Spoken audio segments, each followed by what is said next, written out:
श्री राधाष्टमी व्रत में उपवास। श्री गौड़ीय वैष्णव समाज में श्री राधाष्टमी तिथि का महत्व है।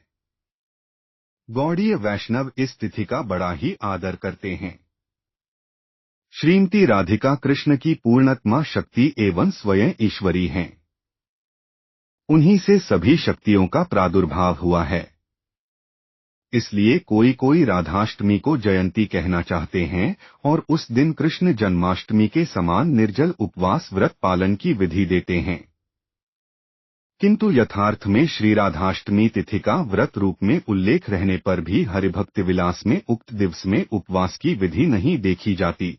सहजिया संप्रदाय के लोग श्री राधा रानी के प्रति अतिभक्ति प्रदर्शन पूर्वक उक्त दिन उपवास भी रखते हैं। श्री हरिभक्ति विलास ही गौड़ीय वैष्णवों के लिए एकमात्र स्मृति ग्रंथ है। उसमें शास्त्रीय प्रमाणों के साथ वैष्णवों के लिए पालनीय व्रतोपवास की व्यवस्था सुंदर रूप से लिपिबद्ध है। क्रियाकलाप के संबंध में सत्क्रिया सारदीपिका एक आदर्श ग्रंथ है। इन ग्रंथों में लिपिबद्ध व्रत आदि के नियमों का उल्लंघन कर कोई नया व्रत आदि का पालन शुद्ध वैष्णव के लिए अनुचित है। आजकल कांग्रेस कंपनी द्वारा परिचालित रजिस्टर्ड गौड़ीय मिशन ने शुद्ध वैष्णव धारा का परिवर्तन कर सहजिया मत के अनुसार श्री राधाष्टमी के दिन व्रतोपवास की विधि का सूत्रपात किया है।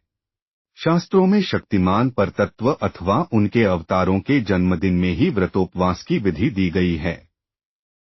यदि शक्ति तत्व के आविर्भाव के दिन भी उपवास का विधान होता तो वर्ष के 365 दिन ही उपवास रखने होंगे, क्योंकि भगवत शक्तियों के अतिरिक्त गुरु परंपरा के सभी आचार्य एवं गुरु सभी शक्ति तत्व के अंतर्गत हैं। इन सभी के आविर्भाव और तिरोभाव के दिन व्रतोपवास करना पड़ेगा, यह सर्वथा असंभव है।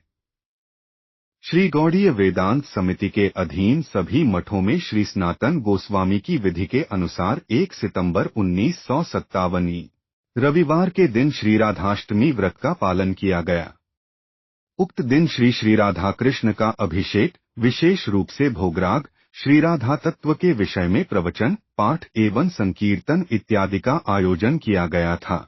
श्री गौड़ीय वेदांत समिति के आचार्य श्री श्रीमद् भक्ति प्रज्ञान केशव गोस्वामी महाराज ने राधाष्टमी के दिन नवद्वीप के अंतर्गत कोलेरगंज स्थित परम पूज्यपाद श्री भक्तिरक्षक श्रीधर गोस्वामी महाराज द्वारा प्रतिष्ठित श्री चैतन्य सारस्वत मठ में राधा तत्व के संबंध में एक दार्शनिक विचारपूर्ण भाषण प्रदान किया।